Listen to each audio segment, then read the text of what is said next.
Hello boys and girls. Today we're going to be reading Grandma Z again, but this time you're going to see the words in the book. Alright, so we're going to learn some fantastic vocabulary in this book.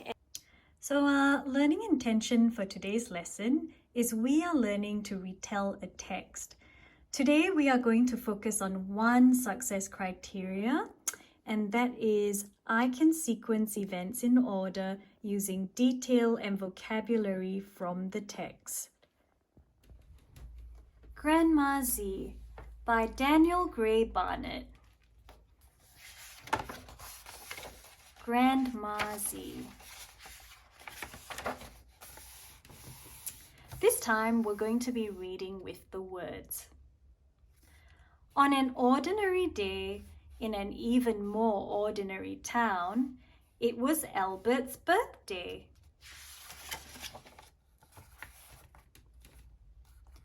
Every year, no matter how much he wished it were different, it was just like every other extremely ordinary day.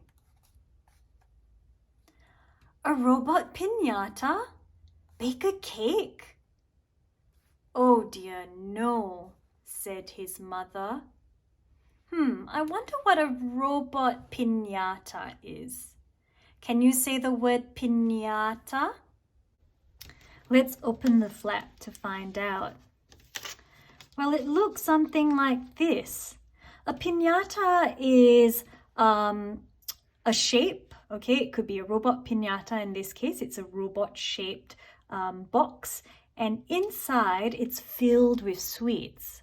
So the birthday boy or girl gets blindfolded and they get a big stick and they hang the piñata up, and they'll have to hit the piñata so that it will break and all these sweets come tumbling out. So it's a really fun thing to do on your birthday. So that's a robot piñata. All right, back to the book. You know how your father feels about mess. Now, why don't you put on your birthday socks? So those are, he wants the robot piñata, but all he gets is the birthday socks. So imagine how he feels. Balloon poodles, musical chairs. Oh dear, no, said his father. You know how your mother feels about noise. Now, how about some birthday toast? So he wants balloon poodles. So if you don't know what a balloon poodle is, let me show you. So that is a balloon poodle. So basically it is a balloon that is shaped into a poodle, like a dog. All right, so that's what he wants. But in the end, he just gets this toast, birthday toast. Doesn't even look special. Poor Albert.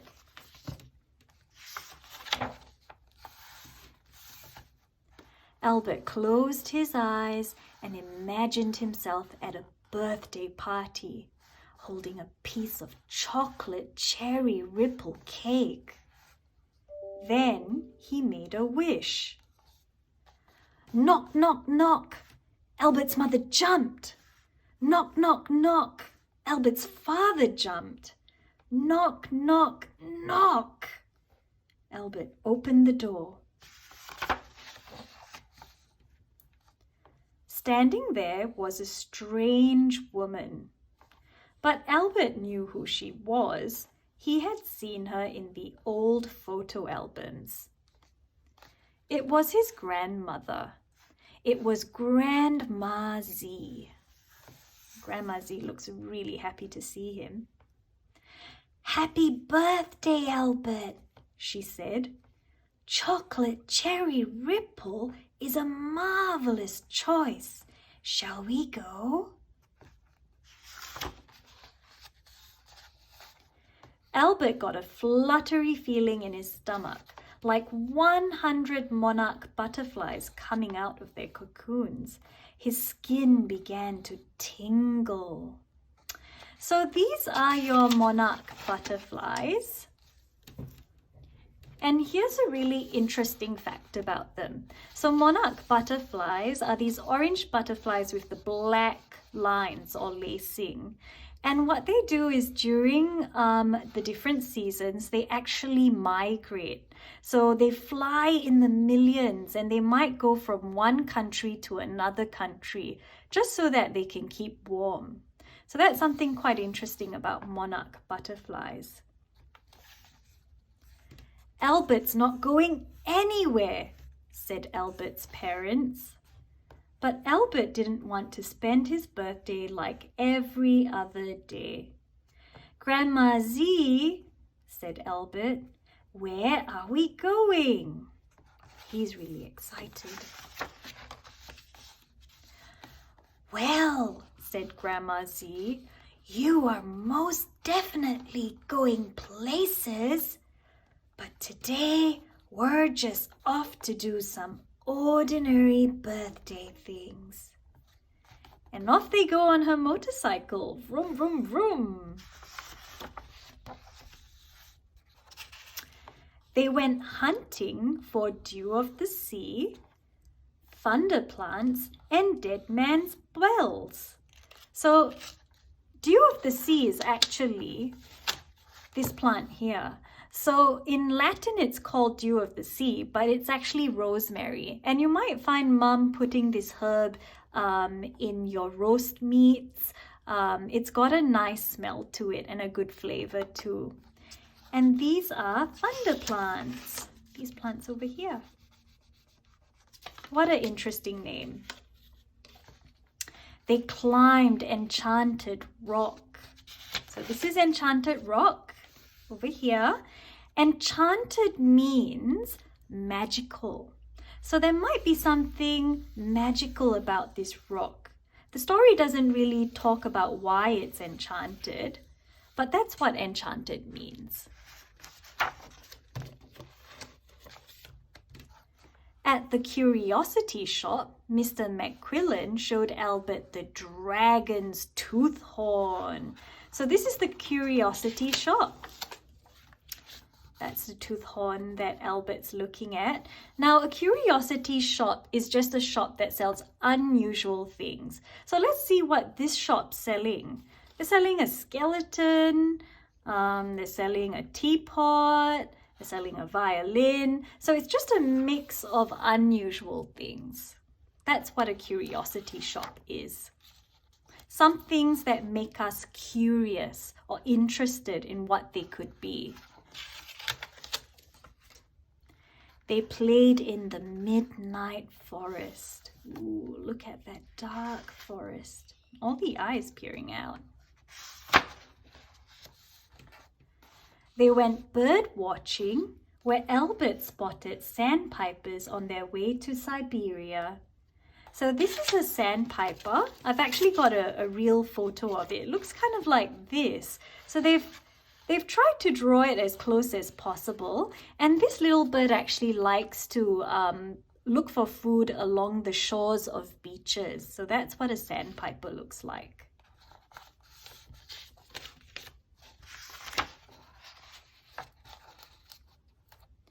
They built a palace with 24 bedrooms, 6 fountains, a jungle room, a planetarium, and a pastry chef.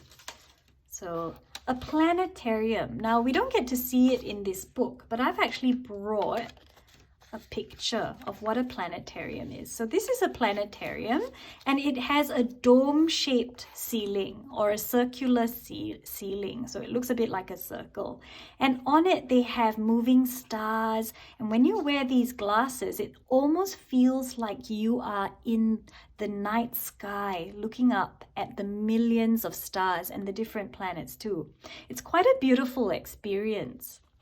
So that's a planetarium. Imagine one of these in the palace. How wonderful. And a pastry chef.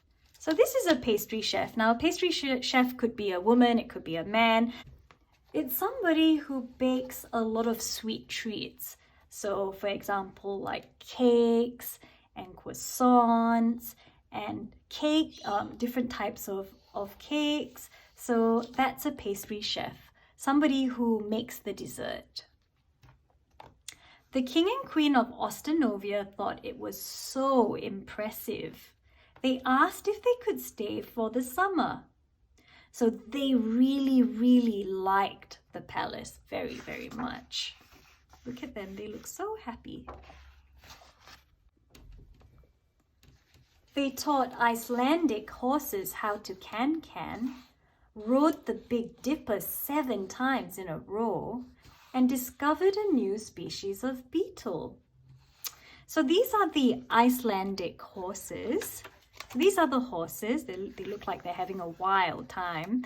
And the Icelandic horses are actually from this country called Iceland. And it's really quite cold there. So it's just horses that are from Iceland.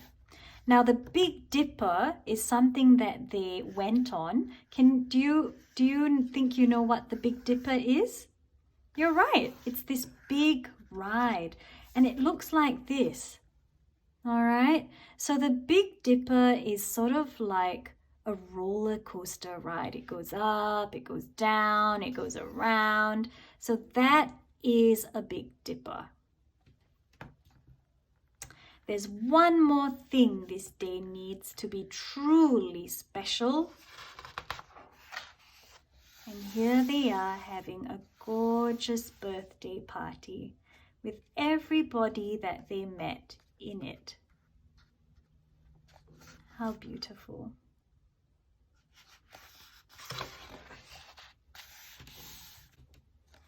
After the party was over, Albert and Grandma Z went home. The next time my day starts to feel ordinary, said Grandma Z, I know who to visit. Here they are in a big hug. So happy to be with each other. My goodness, cried his father. What on earth happened to you? Said his mother. Uh-oh. I had a very unordinary day, said Albert, and it was wonderful. From that day on, whether it was his birthday or any other day for that matter, Albert never felt ordinary again. Not once. Hi children, so I hope you've enjoyed that story. We're going to look through all the words that we've learned today. So let's try and read these words together. Balloon poodles, robot pinata, dew of the sea, thunder plants, enchanted rock, Big Dipper, Icelandic horses, monarch butterflies, sandpiper, curiosity shop, pastry chef, and planetarium. Now, I hope that this was very useful and helped you to understand the book a little bit better, especially those words or vocabulary that might not be too common. I'm looking forward to see what you're going to do in your activity. Have fun, kids.